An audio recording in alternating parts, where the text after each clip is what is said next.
नमस्कार, बहुत स्वागत है आपका। साथ आपके मैं हूं शालिनी कपूर तिवारी। आज घातक में हम आपको बताएंगे कि क्या है chief of defence staff general Bipin Rawat का प्लान सप्त प्रहार। दरअसल देश के पहले सीडीएस को बुधवार को साउथ ब्लॉक में गार्ड ऑफ ऑनर दिया गया। इस दौरान मीडिया से मुखातिब होते हुए उन्होंने और कई अहम बातें कही।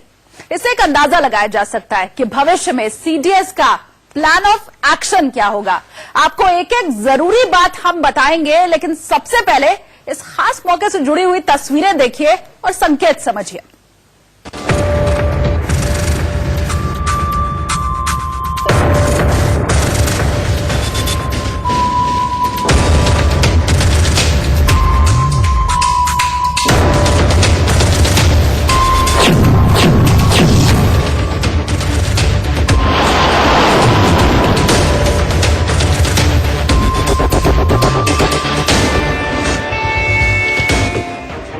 शक्ति के पावर सेंटर साउथ ब्लॉक पर सुबह 10 बजे देश नए सीडीएस वाले नए हिंदुस्तान का साक्षी बना, जहां हिंद की त्रिशक्ति आने वाले वक्त में किस तरह एकजुटता से दुश्मन पर सख्त प्रहार करेगी, ये चीफ ऑफ डिफेंस स्टाफ ने साफ कर दिया।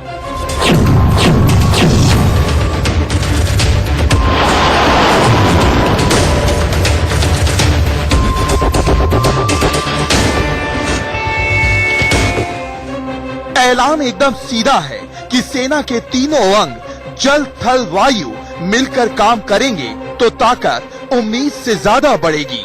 साजिश रचने वाली शक्तियां पूरी तरह ध्वस्त होंगी। चीफ ऑफ डिफेंस स्टाफ का जो टास्क कटआउट है वो है तीनों सर्विस को एकजुट होकर सक्षम बनाना। सबसे पहले तो हमें तीनों सर्विसेज जो हैं उसका 1+1+1 का जो जोड़ आता है उसको 3 नहीं बनाना है, उसको 5 या 7 बनाना है।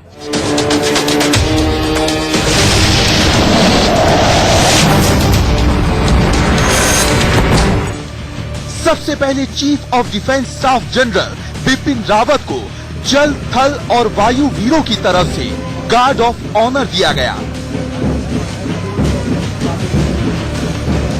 हरे जैतून रंग की पेरेंट सर्विस यूनिफॉर्म में सर्वशक्तिमान भारत की झलक साफ साफ दिखाई दी। बेल्ट के बकल पर तीनों सेनाओं की नुमाइंदगी अशोक चिन्ह, 2 तलवार और गरुड़ में देखने को मिली, जबकि चीफ ऑफ डिफेंस स्टाफ के कंधे पर लगे भूरे बैच में भी यही प्रतीक नजर आए। एकता का कुछ यही संदेश जनरल बिपिन रावत की कैप पर भी देखने को मिला, जिसमें शौर्य के प्रतीक अशोक, तलवार और गरुड़ तीनों गौरव से भर रहे थे। और पहले संबोधन में तीनों सेनाओं को एक सूत्र में बांधने वाले चीफ ऑफ डिफेंस स्टाफ ने नए हिंदुस्तान की शक्ति का संदेश साफ साफ दे दिया। The synergized effort should not be the sum of the whole. It should be much more than the sum of the whole. That is what it is. In fact, like you say, 1+1 should not be 2, it should be 11. So I am saying 1+1+1 should not be 3. When you work in synergy, you can make it more than the sum of the whole, and that is the effort.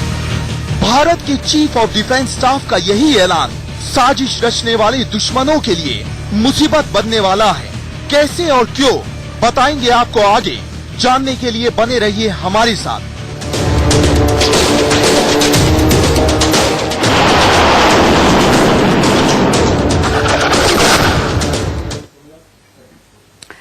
अब देखिए, तीनों सेनाएं एकजुट होकर काम करेंगी तो सेना की शक्ति से उम्मीद से ज्यादा इजाफा हो जाएगा, जैसा कि सीडीएस बिपिन रावत ने कहा भी। यहां 3 सेनाएं मिलकर के 3 नहीं बल्कि 7 बनेंगी। ऐसा होगा कैसे?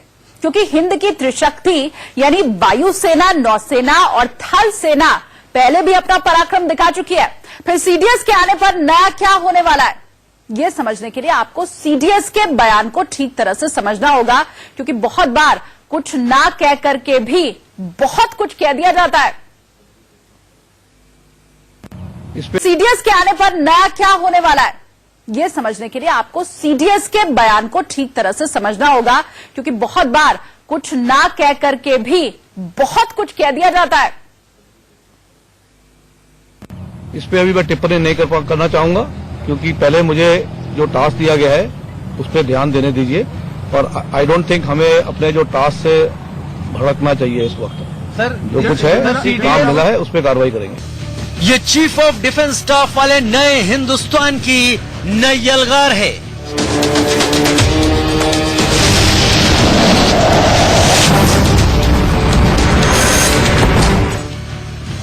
जनरल बिपिन रावत ने पाकिस्तान के कब्जे वाले कश्मीर पर पूछे गए सवाल का जो जवाब दिया वो इशारों इशारों में बड़े संकेत दे रहा है।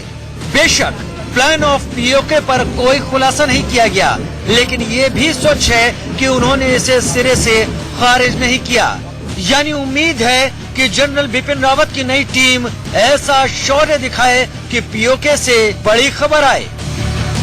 लेकिन सवाल सिर्फ पीओके का नहीं, बल्कि बड़ी तस्वीर ये है कि चीफ ऑफ डिफेंस के साथ मिलकर के तीनों सेनाएं जब तालमेल बनाएंगी तो कोई भी कंफ्यूजन की गुंजाइश नहीं रह जाएगी और किसी भी मिशन के लिए बनाया गया प्लान बुलेट प्रूफ तरीके से काम करेगा। ऐसा इसलिए क्योंकि अब तीनों सेनाओं, थल सेना, वायुसेना और नौसेना के सुपर चीफ बन चुके हैं जनरल बिपिन रावत। सेना के तीनों अंगों के बीच तालमेल और सलाह देने की जिम्मेदारी सीडीएस ही संभालेंगे। मतलब युद्ध के वक्त तीनों सेनाएं बेजोड़ तालमेल के साथ काम कर सकेंगी। सिंगल पॉइंट से सलाह दिए जाने पर भारतीय सेनाओं की मारक क्षमता और घातक होगी। मोटे तौर पर chief of defence staff general Bipin Rawat सैन्य ऑपरेशन में सलाहकार की भूमिका निभाएंगे। इनमें national security council, nuclear command authority और डिफेंस प्लानिंग कमेटी शामिल है।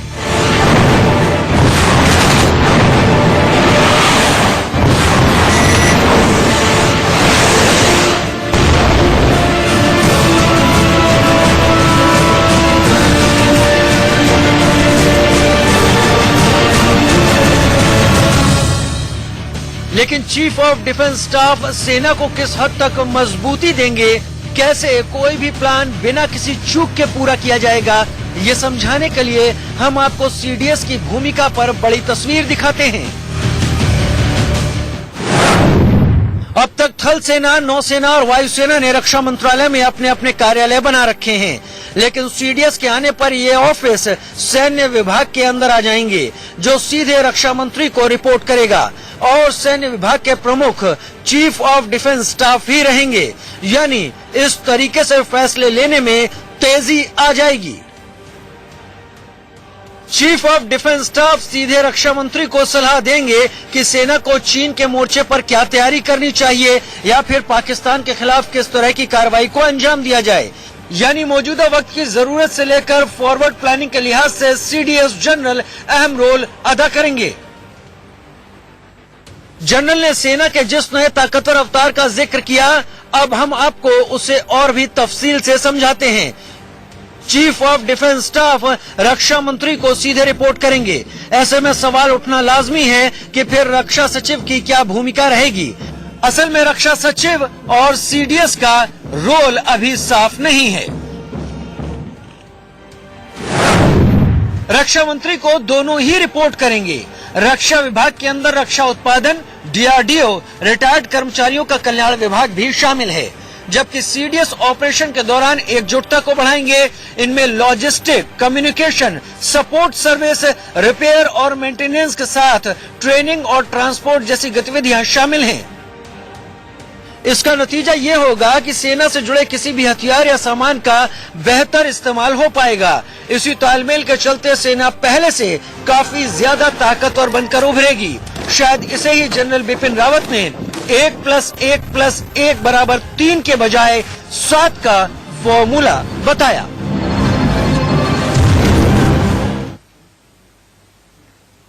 सीडीएस जनरल बिपिन रावत जिस तरह सेना की एकजुटता से सैन्य शक्ति में अभूतपूर्व इजाफे की बात कर रहे हैं, उसे आर्मी चीफ मुकुंद नरवणे के बयान से भी समझा जा सकता है, जो उन्होंने भारत चीन सीमा विवाद को लेकर के दिया है।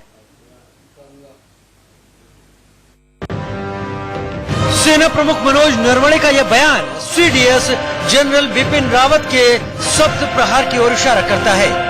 जहां चीफ ऑफ डिफेंस स्टाफ ने पीओके पर इशारा किया, वहीं आर्मी चीफ ने दो टूक लहजे में चीन से लगती भारत की सरहदी सीमाओं पर ताकत में इजाफा और सतर्क रहने का बयान दे दिया।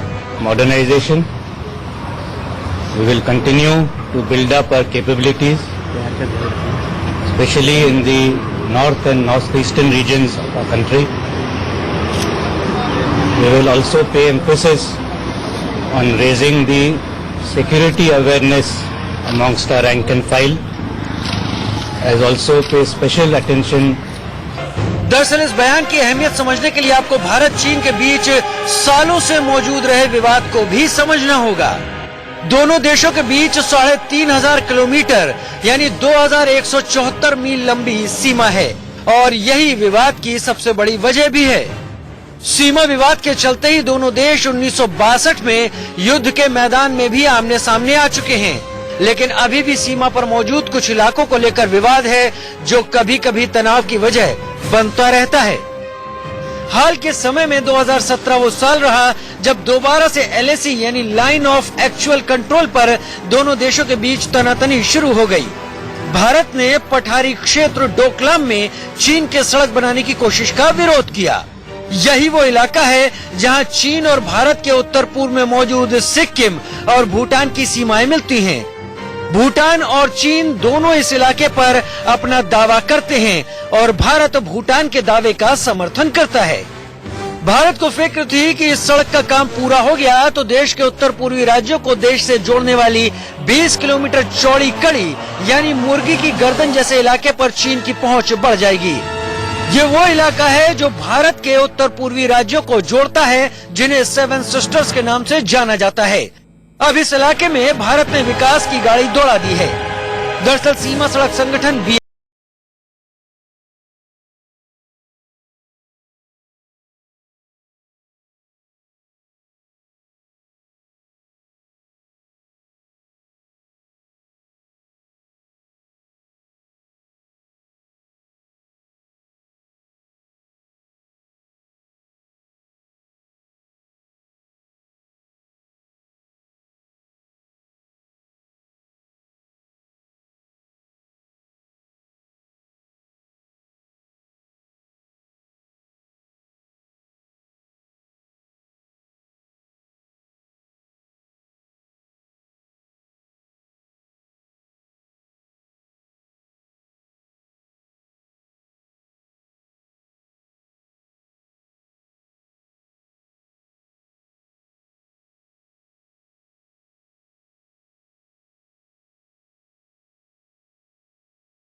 और चलिए अब आपको बता देते हैं कि जनरल बिपिन CDS बने तो क्यों दुश्मन देशों में खलबली मच गई।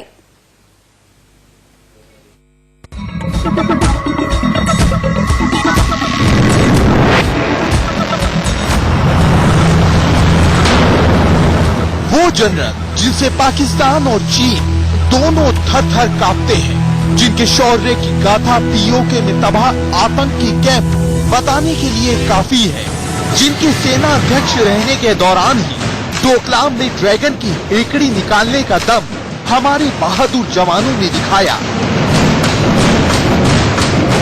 और कौन भूल सकता है सर्जिकल स्ट्राइक की उस वीरता को जिसने पाकिस्तान के पाले हुए आतंकी अजगरों का दम निकाल दिया था। सैन्य कमान अदम्य साहस के साथ मातृभूमि की हिफाजत करने वाले बिपिन रावत के पास रही तो ऐसे ही आर्मी का मिशन स्वर्णिम तारीखों में दर्ज रहा। 31 दिसंबर 2016 को सेना के चीफ बने रावत, लेकिन उनका परिवार कई पीढ़ियों से भारतीय सेना में शामिल होकर देश की सेवा करता आ रहा है।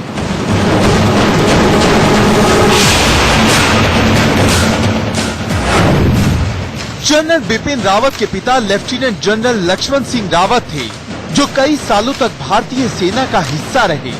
General Bipin Rawat Indian military academy और डिफेंस सर्विसेज स्टाफ कॉलेज में पढ़ चुके हैं। जनरल रावत ने मद्रास यूनिवर्सिटी से डिफेंस सर्विसेज में MPhil की है। उत्तराखंड के पौड़ी गढ़वाल में जन्मे रावत 16 दिसंबर 1978 में गोरखा राइफल्स की 5th बटालियन में शामिल हुए। यहीं उनके पिता की यूनिट भी थी। दिसंबर 2016 में भारत सरकार ने जनरल बिपिन रावत से वरिष्ठ 2 अफसरों लेफ्टिनेंट जनरल प्रवीण बख्शी और लेफ्टिनेंट जनरल PM हारिस को दरकिनार कर भारतीय सेना प्रमुख बना दिया। जनरल बिपिन रावत गोरखा ब्रिगेड से निकलने वाले 5वें अफसर हैं जो भारतीय सेना प्रमुख बने। 1987 में चीन से छोटे युद्ध के समय जनरल बिपिन रावत की बटालियन चीनी सेना के सामने खड़ी थी। रावत को 11 गोरखा राइफल्स की 5वीं बटालियन में कमीशन मिला था। इसके बाद रावत 1986 में चीन से लगे लाइन ऑफ एक्चुअल कंट्रोल पर इन्फेंट्री बटालियन संभाल चुके हैं। रावत 5 सेक्टर राष्ट्रीय राइफल्स और कश्मीर घाटी में 19 इन्फेंट्री डिवीजन की अगुवाई भी कर चुके हैं। ब्रिगेडियर के तौर पर उन्होंने कांगो में UN पीस कीपिंग मिशन के मल्टीनेशनल ब्रिगेड की अगुवाई की थी। रावत के पास अशांत इलाकों में काम करने का अनुभव लंबे समय से रहा है। इसलिए माना यही जा रहा है कि जनरल रावत का CDS बनना सिर्फ डिफेंस स्टाफ का चीफ बनना नहीं, उससे भी आगे अनुभव का वो भरोसा होगा जो दुश्मनों की पराजय को निश्चित करेगा।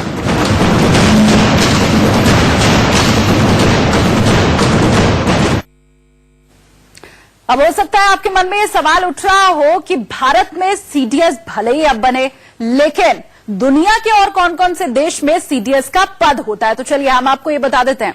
भारत के अलावा वो कौन कौन से देश हैं। देखिए, इटली है जहां पहले से ही CDS का पद है। इसके अलावा फ्रांस वो देश है।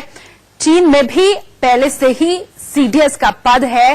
चीन के अलावा जो अगला नाम है वो है स्पेन का। ये तमाम वो देश हैं जहां CDS के पद पर पहले से ही एक शख्स काबिज है। ब्रिटेन भी उसी कड़ी में अगला नाम है।